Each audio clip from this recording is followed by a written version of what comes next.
에베소서, 빌립보서, 그리고 골로새서, 빌레몬서 이 네 권의 책을 뭐라고 부를까요? 옥중서신이라고 부릅니다. 왜냐하면 사도 바울이 로마에 있는 가택에 연금된 상태로 쓴 편지이기 때문에 그렇게 부릅니다. 그래서 수신자는 예바브라가 개척한 골로새 교회입니다. 바울이 개척한 교회는 아니에요. 그의 제자가 세운 교회입니다. 그런데 이 교회에 문제가 있었습니다. 그 문제는 예수님께로부터 돌아서라는, 배교를 하라는, 타협하라는 세상의 문화의 압력이었습니다. 그래서 오늘 이 문화 압력이라는 단어를 꼭 기억하셨으면 좋겠어요. 어떤 문화적 압력일까요? 2장 6절로 23절에 보면 골로새 교회가 지금 그 교회를 둘러싸고 있는 문화적 압력에 대한 내용이 2장에 잘 나와 있습니다. 특별히 2장 8절 말씀이 모든 걸 요약하고 있기 때문에 한번 펼쳐서 보도록 할게요. 2장 8절입니다. 누가 철학과 헛된 속임수로 너희를 사로잡을까 주의하라. 이것은 사람의 전통과 세상의 초등학문을 따름이요 그리스도를 따름이 아니니라. 골로새 교회는 당대의 철학, 곧 세련된 지적 운동과 삶에 대한 다양한 견해에 둘러싸여 있었습니다. 분명 사도 바울은 철학의 순기능을 부정하지는 않아요. 어떤 비판적 사고나 어떤 걸 좀 추구해 나가는 사고 방식을 부정하지는 않습니다. 다만 인간의 지성과 상상력이라는 게 타락되어 있다는 것을 염두에 두고 모든 학문을 비판적으로 바라보는 관점을 가지고 있습니다. 그래서 교회가 겉모양은 철학이나 실상은 헛된 소금수에 지나지 않는 그런 가르침들을 주의해라. 거기에 사로잡히지 않게 주의하라. 주의하십시오. 보십시오. 그런 철학이 안 들리는 거 아니에요. 우리에게 세상에 여러 철학이 있죠. 하지만 거기에 사로잡히지는 말라라고 말하고 있습니다. 어떤 게 그럴까요? 듣기에는 고상해서 사람들이 대다수가 합리적으로 생각하면서 넘어가고 쉽게 따르지만 굉장히 천박한 철학이라는 게 어떤 철학일까요? 이렇게 말합니다. 그리스도가 없는 사상, 그리스도를 따르지 않는 모든 철학, 이것을 사도 바울은 철학적으로 보이지만 사실상은 거짓된 속임수다라고 이렇게 말하고 있습니다. 그래서 빌립보서 3장 8절에서 사도 바울은 그리스도가 없는 지식을 심지어 배설물이라고 말해요. 흥미롭죠? 그래서 오늘 이 말씀과 연결시켜서 우리식으로 표현하면 개똥철학이다, 그런 표현 우리가 쓰잖아요. 이거 개똥철학이다 이렇게 표현했을 때 그런 표현이라고 인식하면 됩니다. 사도 바울이 지금 일반 학문과 그리고 철학을 무시한다는 말일까요? 그런 거 있잖아요. 누군가의 말이 그 똥과 같다, 쓰레기네, 그런 말 진짜 모욕적인 말이잖아요. 그런 표현일까요? 아닙니다. 사도는 지금 이렇게 말하는 거예요. 저는 그리스도를 따르지 않게 만드는 모든 지식을 해롭게 여깁니다.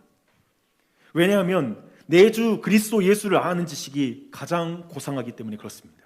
즉 지금 여기서 말하는 배설물이라는 표현은 예수 그리스도를 아는 지식, 그 고상한 지식과 비교했을 때 배설물이라는 거예요. 그리고 예수 그리스도의 지식이 없는 것이라면 그 지식은 배설물과 같다라고, 가치가 없다라고 상대적으로 그렇게 평가하고 있다는 걸 기억하셔야 됩니다. 그래서 당대의 골로새 교회에게 영향을 끼치는 이 철학을 특별히 세상의 초등학문이다라고 또 2장 8절에서 말하고 있습니다. 세상의 초등학문, 학문의 기본 원리, 곧 세상 학문의 ABC다라고 이렇게 번역할 수가 있거든요. 하지만 여기에서 초등학문을 그렇게 번역하지 않고 이 세상의 기초적인 영적인 힘들이라고도 번역할 수가 있습니다. 저는 이 둘의 번역 중에 후자의 번역이 골로새서에서는 더 합당한 번역이라고 생각합니다. 왜 그런지 한번 말씀드릴게요. 사실 이 골로새 지역에 강력한 민간 신앙이 있었습니다. 그 중에 한 가지가 뭐냐면 악한 영들로부터 도움과 보호를 받기 위해서 천사들에게 기도하고 천사를 숭배하는 그런 민간 신앙이 있었습니다. 그래서 이것은 당대 그 로마 사회의 다신론적 배경에서는 충분히 가능한 그런 신앙이었을 것 같아요. 근데 놀랍게도 이게 유대교와 그리고 지금 세워진 교회에도 굉장한 영향을 끼쳤던 그런 문화였습니다. 왜 그러냐면 예를 들면 악한 영들로부터 보호받기 위해 목에 두르도록 하는 그 돌로 만들어진 부적이 있었는데요. 그것이 발견이 됐어요, 이 지역에서. 근데 그 내용이 이래요. 미가엘, 가브리엘, 우리엘, 라파엘이여, 이것을 착용한 사람을 보호하소서. 달아나라, 오 미움받은 자여, 솔로몬이 너를 뒤쫓는다. 그러니까 이런 돌이 장신구에 있는 것이죠. 또 이렇게 천사 숭배, 그리고 천사에게 기도하는 것이 가능한 이유가 있거든요. 어떤 것이 왜 가능하냐면, 특별히 성경에서 천사는 창조와 그리고 하나님이 율법을 주실 때 하나님이 쓰시는 어떤 도구로 쓰시는 그런 역할들이 있었습니다. 그래서 그 당시에 유대교와 그리고 그 당시에 교회가 생각할 때 천사가 도와주면 하나님과의 관계가 좀 더 친밀해질 거야. 천사가 도와주면 좀 더 하나님과 가까워질 수 있어 라는 이런 생각을 가지고 있었다는 것입니다. 특별히 천사의 도움을 구하기 위해서 어떤 방식을 썼냐면요, 몸을 막 괴롭히는 거, 막 금식하고 자신을 이렇게 좀 뭐라면 약간 학대를 하면서 고행을 하면서 그렇게 하나님 만나는 거 추구했습니다. 이 내용이 2장 20절로 23절에 나옵니다. 증거가 있어요. 볼까요? 너희가 세상의 초등학문에서 그리스도와 함께 죽었거든 어찌하여 세상에 사는 것과 같이 규례에 순종하느냐. 즉 초등학문, 즉 영적인 기본 어떤 힘들에 대해서 그 규례를 지켰다라는 거예요. 그렇죠? 곧 붙잡지도 말고 맛보지도 말고 만지지도 말라 하는 것이니 이 모든 것은 한때 쓰이고는 없어지리라. 사람의 명령과 가르침을 따르느냐.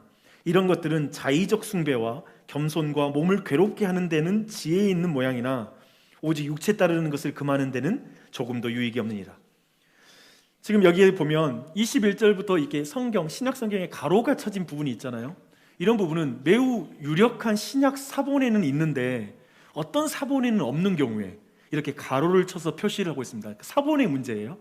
하지만 지금 그 어떤 사본에 따르면 이 세상의 초등학문은 먹어서는 안 될 선악과처럼 묘사하고 있어요. 그렇죠? 뭐 만지지도 말라, 이걸 맛보지도 말라, 이런 식으로 지금 표현하고 있습니다. 그렇죠? 이 세상의 철학, 그리스도가 없는 철학은 여러분 주의하십시오. 거기에 사로잡힐까 주의하십시오. 예수님이 없는데도 여러분을 현혹시키고 여러분에게 예수님으로부터 멀어지게 만드는 그런 모든 지식을 주의하셔야 됩니다. 그걸 말하고 있어요. 그러나 세상의 이 기초적인 영적 힘들에 대한 신앙이 지금 교회 안에 들어온 거예요. 그리고 유대교 안에 들어와서 시너지를 만들고 있습니다. 그리고 콜라보를 만들어내고 있습니다. 그래서 지금 강력한 영향을 끼치고 있다는 것이죠. 이것이 지금 골로새 교회를 둘러싸고 있는 강력한 종교적 문화, 그 당시에 문화적 압력이라고 여러분이 이제 규정하시면 됩니다. 이렇게. 그런데 이제 이것을 여러분이 어떻게 보여요? 여러분이 볼 때 지금 골로새 교회를 둘러싼 이 문화적 압력을 여러분도 느끼십니까? 사실 우리는 보이는 것에 눈이 멀어서 보이지 않는 영적 세계를 무시하는 시대를 살고 있잖아요. 나는 보이는 것만 믿어. 안 보이는 게 진짜 있을까? 뭐 이런 것을, 우리 현실주의자들이니까요. 다분히 우리는 그런 문화 속에 살고 있습니다. 우리의 시대의 눈으로 보면 골로새 교회가 처하고 있는 문화적 환경은 우리랑 너무 멀게 느껴지고 또 되게 그렇게 어리석게 넘어갔다는 생각, 그냥 고대의 미개한 사람들이 넘어갈 수 있는 그런 압력이라고 생각이 들 것입니다. 그런데 이것이 골로새 지역에서는 학문의 ABC, 행복의 ABC, 그리고 인생의 ABC예요. 그런 당연한 원리로 받아들여졌다는 거예요. 마치 오늘날에 우주의 기원에 대한 진화론이 학문의 ABC인 것처럼 그렇습니다. 오늘날 이것을 사람들은 자연스럽게 받아들이죠. 교회를 다니는 여러분은 이 세상의 기초적인 영적인 힘, 혹은 이 세상의 기초적인 행복에 대한 원리 ABC, 이것에 영향을 받지 않습니까? 우리도 그것을 받고 있다고 말할 수 있지 않을까요? 사람이란 물질로 만들어진 세포 덩어리, 고기 덩어리에 지나지 않아 라고 인간의 교원을 규정하기 때문에 지금 이 시대는 많은 사람들이 말하는 것은 뭐냐면 철저히 물질로 사람은 행복해질 수 있다고 말합니다. 왜냐하면 자신을 구성하는 건 물질이니까요. 그래서 영끌 물질관이 오늘날 이 시대를, 한국 사회를 강타하고 있습니다. 우리의 자아와 이상을 실현해 주는 것은 부동산 혹은 비트코인밖에 없다. 이제 인생 역전할 수 있는 방법은 이것밖에 없다라고 생각하면서 그 기회를 찾는 사람들이 많은 것 같습니다. 온통 육체의 욕망을 무한대로 확장해 주는 먹방이 TV의 대부분을 차지해요. 과거의 다큐멘터리, 어떤 인문학적인 어떤 프로그램들은 다 거의 다 사라졌습니다. 또한 성적인 판타지를 부추기는 영상 산업은 코로나 시대에 더욱 힘차게 번창하고 있는 것 같습니다. 우리의 마음과 상상력의 대부분을 감싸고 있는 그 문화적 압력이 뭔지를 보십시오. 여러분이 혼자 있으면 여러분이 계속해서 핸드폰, 스마트폰을 가지고 계속 돌리면서 그 페이지를 넘기면서 여러분이 찾고 있는 그 문화를 한번 생각해 보십시오. 핸드폰을 놓아야 된다는 거 알면서도 안 놔지잖아요. 멍하니 계속 넘기게 됩니다. 그 압력이 얼마나 거셉니까? 우리는 모든 재난과 질병으로부터 보호해주는 것을 이제 민간 신앙에선 찾지 않습니다. 천사에게 기도하는 방식으로 우리는 해결하지 않습니다. 하지만 우리 시대의 ABC는 과학일 것입니다. 의료 기술일 것입니다. 그런 과학이 모든 문제를 해결해 줄 거야 라는 생각을 갖는 것이죠. 제가 지금 좀 여러분과 함께 확인하고 싶은 것은 그거예요. 지금 골로새 교회가 가지고 있었던 그 세상의 철학, 그것은 우리 시대의 ABC, 그리고 인생의 ABC, 행복의 ABC, 이런 것과 동일하게 우리도 영향을 받고 있는 주제라는 거예요. 우리도 자연스럽게 받아들이고 있고 자연스럽게 거기에 영향 가운데 있습니다. 그리스도가 없는 문화적 압력을 우리도 받고 있습니다. 예수님 찾게 하는 문화가 세상에 있나요? 없죠. 누구도 그리스도를 찾으란 말은 하지 않죠. 너를 찾으라고 그러죠. 골로새 교회의 일부는 지금 이 세상의 어떤 부분은 사악한 권세가 지배하고 있다는 이런 생각을 했습니다. 그러면서 그 영역에서는 그리스도는 거기까지 안 미치고 천사에게 기도하면 효력이 있을 것 같아라는 생각이 지배하는 거예요. 그런 생각을 가지고 있는 것이죠. 그런데 저는 볼 때 오늘날의 교회, 그리고 오늘날 우리 그리스도인들의 삶에서도 이런 일은 비슷하게 일어나고 있습니다. 하나님을 개인의 영역에서는 주인이지만 공적인 영역에서는 주인이라고 생각하지 않습니다. 회사, 세상, 여기에서 주인이라는 생각은 별로 없고요. 그저 내 심리적인 영역에서 내게 평안을 주는데, 그냥 내 마음을 평강을 지켜주는 데에는 영적인 생활에서는 하나님이 왕이신 걸 인정하지만 물질적인 영역에서도 하나님이 왕이라는 건 인정하기 어렵습니다. 하나님은 마치 교회에만 머무시고 세상에는 하나님이 없는 것 같이 행동하는 경우도 있습니다. 오해하지 마십시오. 우리가 관념적으로, 우리가 이성적으로 하나님이 세상에 없다고 생각하는 게 아닙니다. 실질적으로 내 삶으로 밖에 나갔을 때 하나님이 없는 것처럼 행동한다는 것입니다. 우리의 행복관, 역사관, 우주관, 세계관, 과학관, 이런 모든 것에 있어서 그리스도는 왕인가, 그리스도는 주인인가, 그리스도에 대한 어떤 확신들을 찾아보기 힘들고, 그 분야들마다 주인이 있는 듯, 그 분야들마다 권위자가 있는 듯, 마치 많은 그리스도인들 또한도 자아분열적인 신앙생활, 교회에 왔을 때는 뭔가 하나님을 믿는 것 같은데 다른 자리에서는 주인이 다 바뀌는 그런 식의 자아분열적 어떤 삶, 어떤 마음의 상태를 가진 이들도 많은 것 같습니다. 그래서 지금 사도는 그리스도 없는 철학, 그리스도 없는 인생 ABC가 여러분을 사로잡을까 주의하라. 왜냐하면 그리스도는 모든 것의 왕이기 때문이다. 이제 볼 거예요.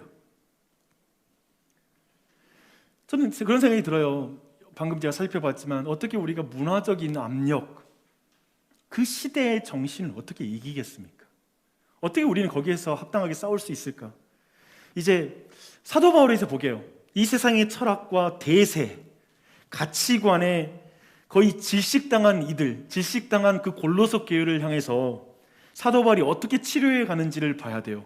실제로 사도 바울은 이걸로 그 사람들 치료하는 거예요. 한번 보시게요.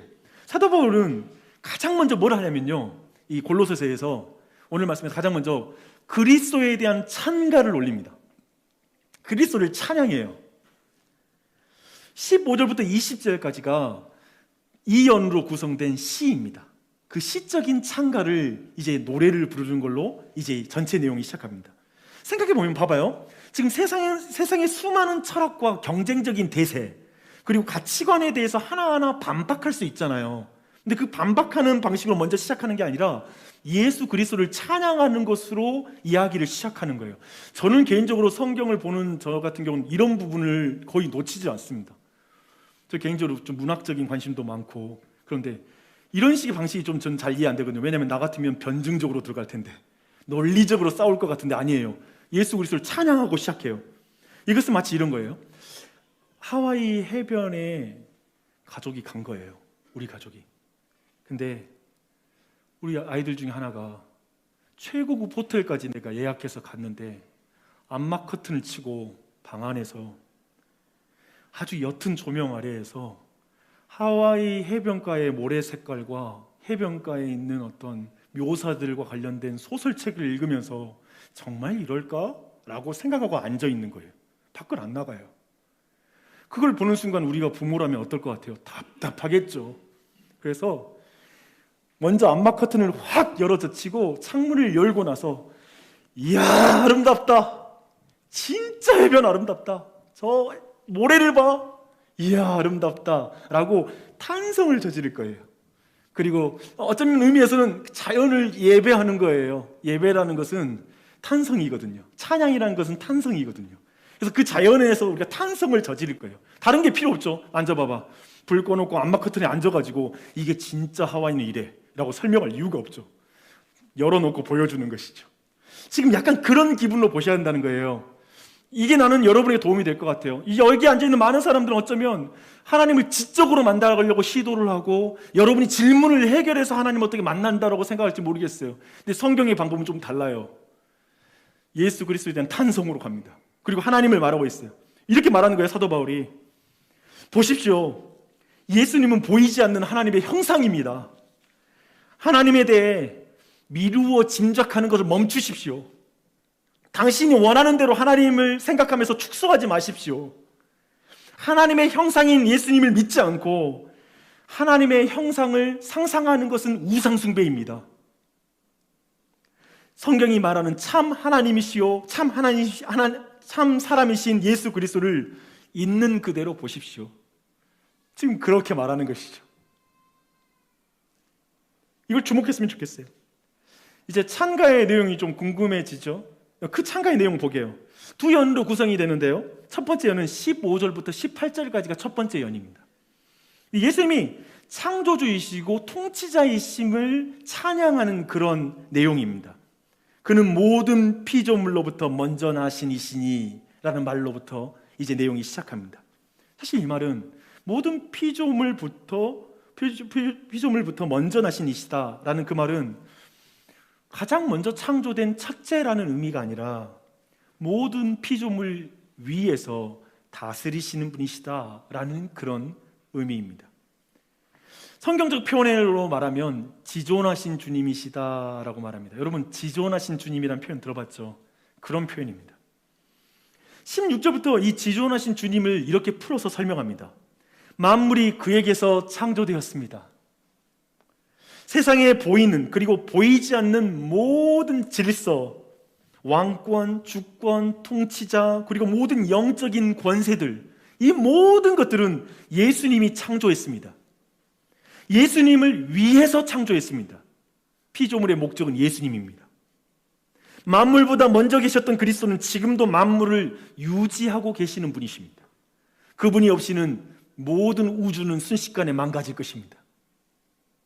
당연히 그리스도가 교회의 머리시요 근본이십니다. 지금 생각해 보세요. 지금 사도 바울의 이 찬가가 지금 이 당시에 악한 영들의 세계가 있고 자신들은 그 약한 세계에 속해 있을 것이라고 두려워하며 어떤 영역들은 악한 영역에 속해 있다고 생각하면서 두려워 떨고 있는 골로새 교인들에게 실질적으로는 이런 말이었을 거예요. 이렇게 말하는 거예요. 어떤 영적인 힘들로 두려워할 필요가 없습니다. 그들을 숭배할 필요가 없습니다. 예수 그리스도는 모든 피조물을 지으시고 다스리고 계신 분이시기 때문에 그렇습니다. 저 천사들도 하나님이 지었습니다.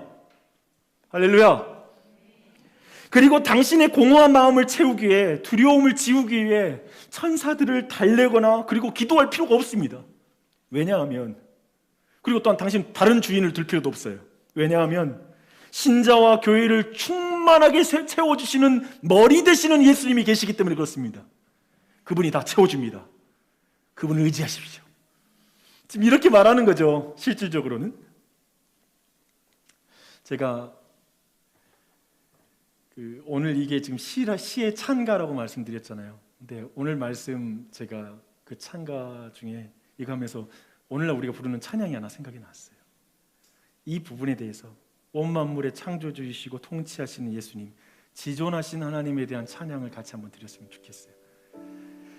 어쩌면 이 찬양의 고백이 모든 내용을 이해되게 만들지 않을까라는 생각이 듭니다. 도리어 다른 것보다 이 찬양을 고백하는 게 우리에게 더 깊은 이해를 가져다 줄 것 같아요. 한번 찬양하시게요. 지존하신 주님 이름 앞에 모든 무릎 꿇고 다 경배해. 거룩하신 주님 보좌 앞에 엎드려 절하세.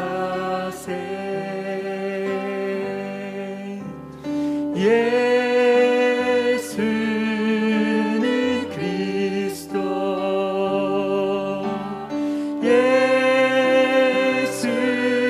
예수는 주, 하나님의 영으로 경배드리. 다시 한번 지존하신 주님, 창조하시고 통치하신 주님 찬양합시다. 지존하신 주님 이름 앞에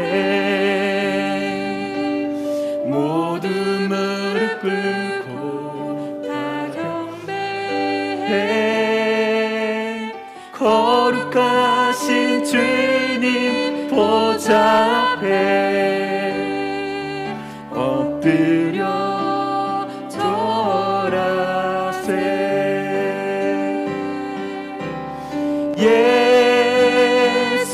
예수는 그리스도,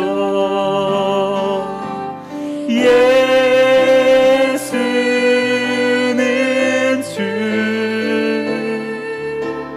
하나님의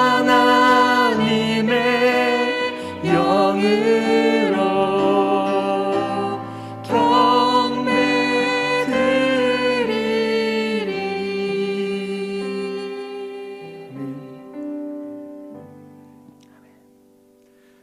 여러분이 혹시 요즘 두려워하고 있는 영역이 있다면, 염려하고 있는 영역이 있다면 거기에 창조주 예수 그리스도가 그 부분을 통치하고 있고 다스리고 있는 걸 믿으시기 바랍니다.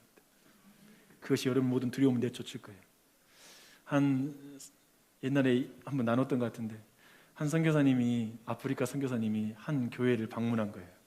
방문하니까 첨탑 아래쪽에 높은 곳에 하나님이 눈을 열어주셔가지고 영적인 어떤 귀신이 거기에 있는 게 보이는 거예요. 그래서 어떻게 할까 하다가 선교사님 하는 행동이 오늘 말씀과 좀 관련이 있어요. 선교사님 이랬대요. 지존하신 주님의 이름을 찬양합니다 하고 박수를 든 거예요. 하나님은 거룩하십니다. 하나님만을 경배합니다. 귀신이 도망치더래요. 왜냐면 귀신이 들어와서 떠나가라, 그것과 싸우는 게 아니라 하나님을 찬양하는 거죠. 예수 그리스도가 창조주인 것과 통치자인 것, 내 삶의 모든 영역에서 다스리신 주권자인 걸 믿는 것, 고백하는 것, 그것이 우리의 삶의 모든 두려움을 내쫓는 것이죠. 그걸 보여주고 있어요. 또한 이제 두 번째 연을 볼게요. 두 번째 연은 온 만물을 화목하게 하시는 예수님을 찬양합니다. 특별히 화목이라는 단어를 굉장히 주목하십시오. 십자가에서 이루신 예수님의 사역은 그래서 창조의 모든 영역에 화목을 가져오는 그런 영향을 끼칩니다. 하늘과 땅에 있는 모든 것, 보이는 것과 보이지 않는 모든 것, 물질과 비물질의 모든 세계 영역에 화목을 가져오시는 그 십자가의 사역이다, 예수님이셨다라는 걸 찬양하는 게 두 번째 연의 내용이 되겠습니다. 굉장히 스케일이 크죠. 그리고 굉장히 스케일이 클 뿐만 아니라 우리는 좀 사도 바울이 이것에 왜 탄성을 저지르면서 이 화목에 감격할까? 왜냐하면 지금 이 말씀 들을 때 여러분은 화목이 뭐 그렇게, 여러분에는 탄성이 안 나올 수 있는 지금 이 순간의 영적인 상태일 수 있어요. 그러면서 이 탄성을 좀 이해할 필요가 있는데요, 그러려면 인류의 역사를 한번 돌아가 볼 필요가 있습니다. 첫 타락을 한번 보십시다. 하나님은 아담과 하와를 하나님의 형상대로 지었습니다. 하나님께서 형상대로 지은 이유는 뭐냐면 아담과 하와를 대리 통치자로 세워서 온 세상을 다스리기 위해서 하나님은 하나님의 형상대로 지었습니다. 그래서 즉 하나님을 닮을 수 있는 존재는 인간밖에 없습니다. 하나님의 말씀에 순종해서 하나님을 대신해서 그 땅을 통치하는 것이죠. 자기 마음대로 통치할 수는 없어요. 그런데 우리가 잘 아는 것처럼 첫사람 아담과 하와는 하나님이 자신의 창조주요 그리고 자신의 통치자요 나의 주인이요 왕이라는 사실을 거부하게 됩니다. 그리고 이제부터 내 인생의 주인은 나야, 내 기분대로 내 생각대로 살 거야 라고 스스로를 왕으로 선포하고 독립선언을 하게 됩니다. 그것이 성경이 말하는 죄입니다. 그래서 어떻게 되냐면, 그래서 그때부터 하나님과 사람 사이에 화목이 깨졌습니다.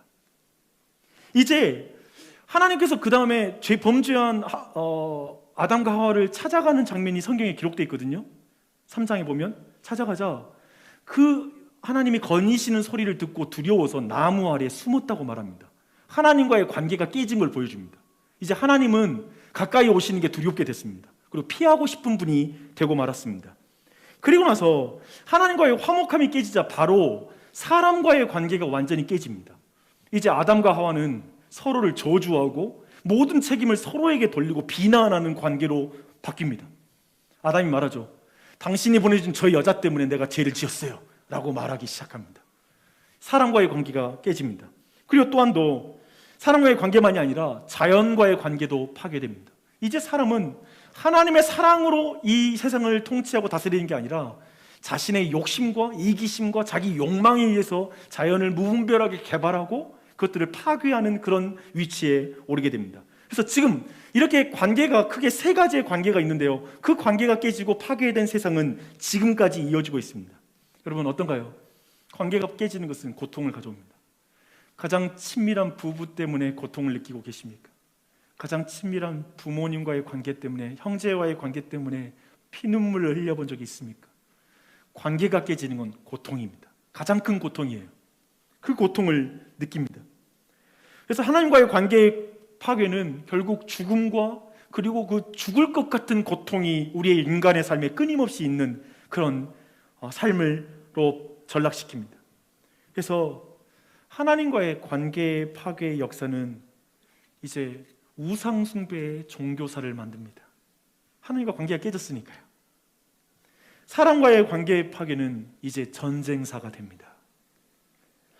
자연과의 관계의 파괴는 쓰나미, 지진, 전염병, 코로나19 이 모든 걸 통해서 고통을 당하는 것, 이런 것을 우리는 지금 생생하게 경험하고 있습니다. 너무 고통스럽구나 라는 걸 느끼고 있죠.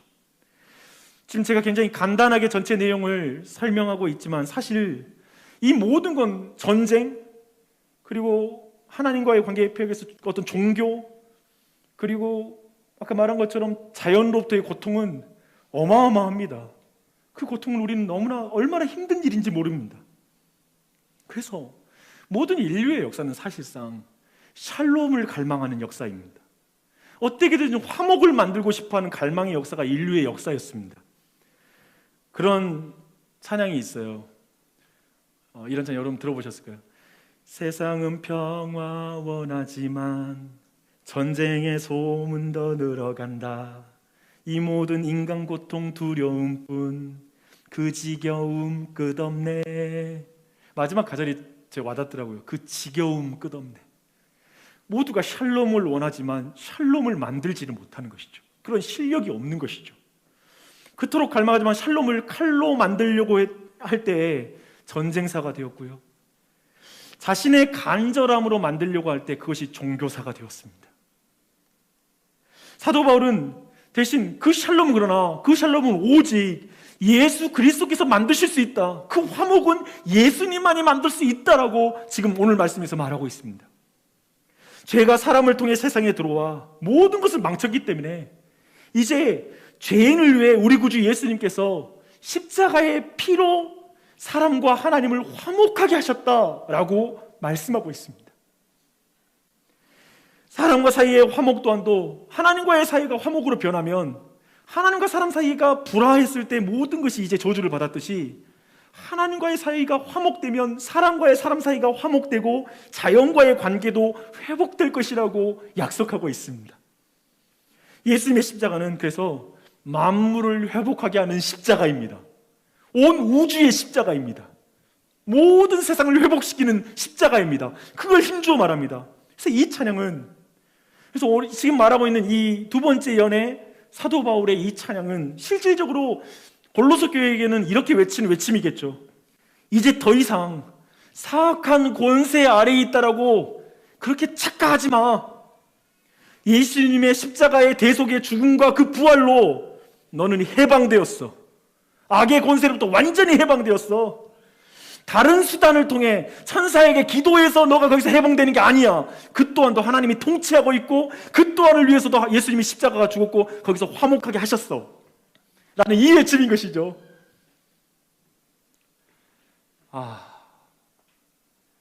여러분 모두 각자의 삶에서도 이 고백이 있길 바랍니다. 아까 제가 가사로 불렀던 찬양 같이 한번 불렀으면 좋겠어요. 세상은 평화 원하지만. 내가 이거 어렸을 때 그렇게 불렀던 찬양인데 가사 보니까 되게 깊어요. 예전에 우리 믿음의 선배들이 고백하는 찬양이 깊어요. 한번 같이 이 찬양 고백하면서 한번 나아가시게요. 세상 원하지만 전쟁의 소문도 늘어간다. 보통 두려움뿐 그 지겨움 끝없네. 그러나 주 여기 계시네. 우리가 아들 믿을 때에 그의 영으로 하나 돼. 우리가 아들 믿을 때에 그의 영으로 하나 돼. 하나일세 우리 모두 다. 하나일세 우리 모두 다. 하나일세 우리 모두 다. 하나일세. 다시 한번. 세상은 평화 원하지만 세상은 평화 원하지만 전쟁의 소문도 늘어간다. 이 세상은 고통 고려움뿐 그 지겨움 끝없네. 그러나 주 여기 계시니. 우리가 아들 믿을 때에 그의 영으로 하나 돼. 우리가 아들 믿을 때에 그의 영으로 하나 돼. 하나일세 하나일세 하나일세 하나일세.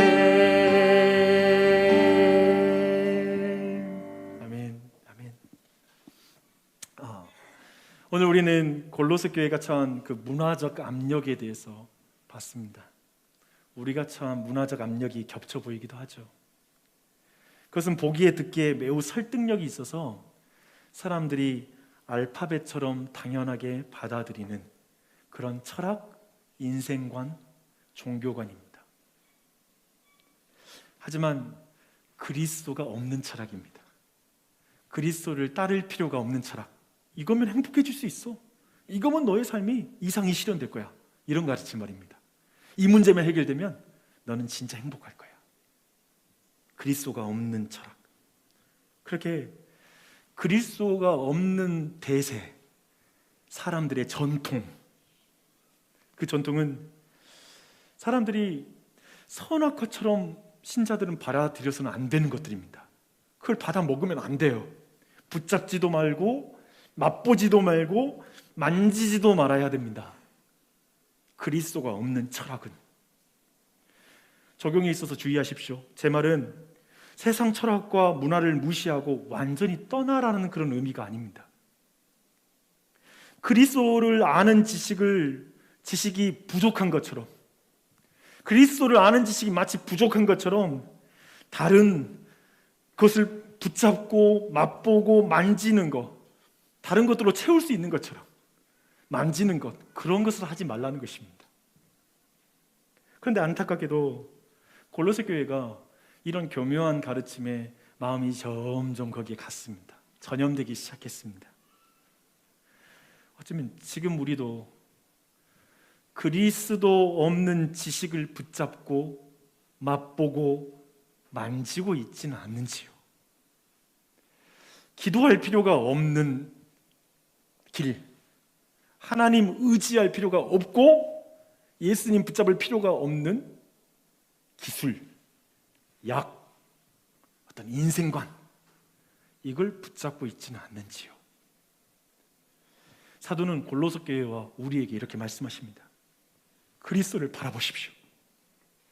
그리스도를 바라보십시오. 당신이 원하는 대로 예수님을 생각하지 마십시오. 세상의 창조주요, 심판주인, 지존자이신 그리스도, 통치자인 그리스도를 바라보십시오. 그분의 통치를 벗어나는 건 아무것도 없습니다. 당신의 부부관계, 자녀들의 문제, 여러분의 인생의 모든 문제, 모든 것, 건강, 모든 것 그리스도의 통치 아래 있습니다. 5% 부족하고 95% 믿는 것처럼 하지 마십시오. 그리스도를 믿으십시오. 그분의 십자가의 피가 하나님과 죄인을 화목하게 하고 만물을 회복하게 하는 그 피인 것을 믿으십시오. 이렇게 말합니다. 믿으십시오. 세상의 철학을 주인으로 따르고 어떤 부분은 그리스도를 따르는 식으로 예수님을 축소하는 삶, 그것은 사실 여러분의 삶을 더 망가뜨리는 것입니다. 아담과 하와가 선악과를 따먹고 모든 관계가 깨진 것처럼 하나님과의 관계가 두려움으로 변한 분 계십니까? 이제 하나님을 만나는 것이 별로 기대도 안 되고 사실은 내 삶에서 그 하나님을 만나는 게 두려움, 좀 껄끄러움, 부담, 진짜 하나님이 나를 만나면 겁이 나기도 하고 그런 분 계십니까?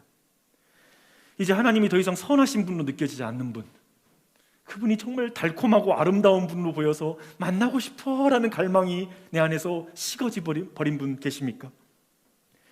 사람들과의 관계도 비난과 두려움, 저 사람들이 나를 공격할 것 같고 저 사람들이 나를 미워할 것 같고 틈만 나면 나를 공격할 것 같아서 모든 관계가 부담이 되어버린 그런 관계 안에 둘러싸인 분 계십니까?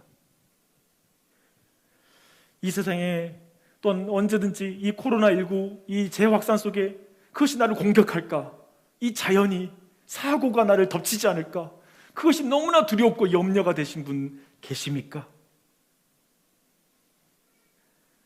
그래서 어쩌면 많은 사람들이 저 골로새 교인들이 실질적으로 그런 불안을 지우기 위해서 천사를 숭배한 것처럼 두려움 때문에 보험을 많이 들 수 있습니다. 주의하십시오. 저는 보험 드는 게 죄라는 말이 아닙니다. 두려움 때문에 보험을 지나치게 많이 드는 걸 말하는 것입니다. 너무 두려운 거예요. 이걸 들어도 이게 또 불안하고 저게 들어도 또 불안하고. 두려움으로 금식할 수 있어요. 금식을 두려워서 해요. 자신의 관계와 미래에 대한 근심과 염려가 마음이 떠나지 않을 수도 있습니다. 수많은 세상의 철학, 그리스도가 없는 정보가 얼마나 많아요. 그리스도가 없는 상상력으로 말미암아 이미 일어나지 않는 일 가지고 얼마나 근심을 막 가지고 와서 근심하는 분이 얼마나 많이 있나요? 그들에게 주님 말씀하십니다. 내가 원하는 대로 나를 상상하지 말고 내가 드러낸 대로 나를 예배하라. 나는 온 세상의 통치자다. 나는 이 세상을 지었다. 나는 이 세상을 전체를 나로 말미암아 유지되고 있다. 내가 너의 하나님이고 너와 하나님과의 관계를 화목시키기 위해 십자가를 지고 내 피를 흘린 예수 그리스도이다. 나를 믿으라. 내가 너의 보호자가 될 것이다. 그렇게 말씀하십니다. 세상의 파도를 보고 빠져들지 말고 그리스도를 보십시오. 그리스도를 보십시오. 자기를 그만 보십시오. 저 사람이 문제야. 문제의 원인을 또 다른 사람 보지 마십시오. 이 환경이 문제야. 그걸 그만 보십시오. 그리스도를 보십시오. 그리스도를 보십시오. 그렇게 그리스도를 바라보는 것, 기억하실 건 고린도후서 5장 17절이 사실 오늘 말씀에 짝이 되는 말씀인데요. 그런즉 누구든지 그리스도 안에 있으면 새로운 피조물이라 이전 것은 지나갔으니 보라 새 것이 되었도다. 여기서 새로운 피조물이란 말은 새로운 어떤 새 사람이 되었다라는 의미를 가지고 있습니다. 그렇지만 사실 그리스도 원에는 주어와 동사가 없어요. 그리스어에서 주어와 동사가 없다는 말은 감탄사입니다. 그래서 이 내용을 이렇게도 번역할 수 있어요. 그런 중 누구든지 그리스도 안에 있으면 새로운 세계에 들어간 것이라. 이전 것은 지나갔으니 보라 새 것이 되었다. 새 사람이 되었다라는 말과 새로운 세계에 들어갔다는 표현이 어떻게 달라요? 좀 더 의미가 확장되죠. 이제 나는 새로운 세계에 들어간 새로운 사람이 된 거예요. 그래서 이제 나는 이 세계에서 화목하게 하는 직분을 맡았다라고 고린도후서 그 이후에 말하고 있습니다.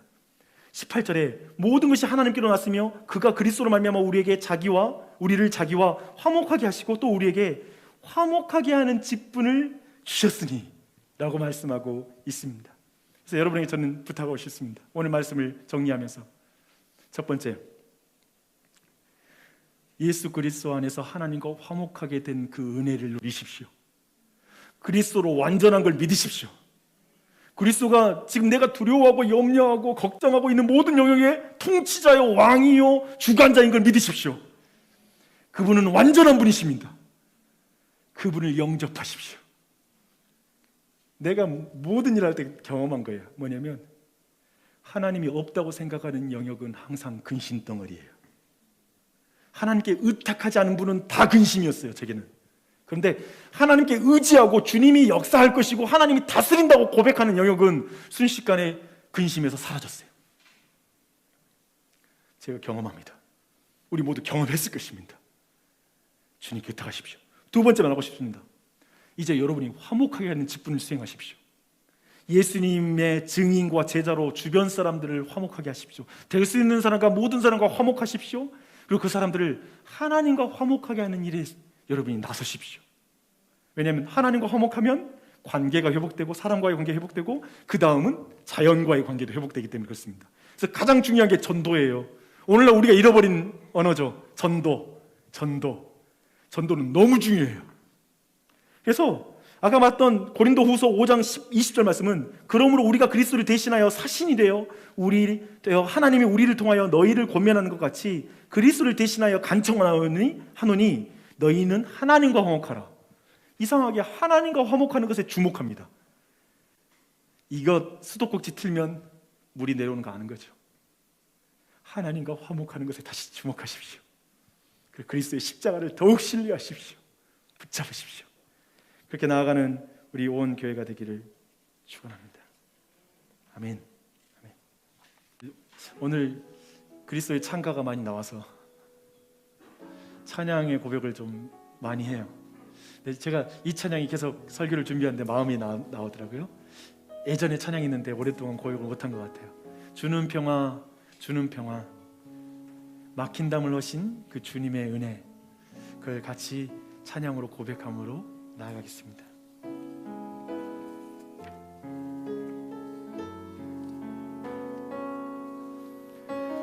여러분의 모든 염려를 다 주님께 맡겨드리며 모든 걸 화목케 하신 주님을 찬양하십시다. 주님 평화 막힌 담을 모두 허셨네. 주님 평화 우리의 평화 주님 평화 우리를 화목케 하신 주님을 찬양합니다. 담을 모두 허셨네. 주님 평화 우리의 평화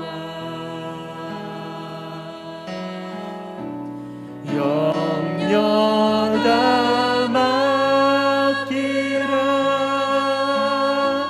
주가 돌보시니 주님 평화 우리의 평화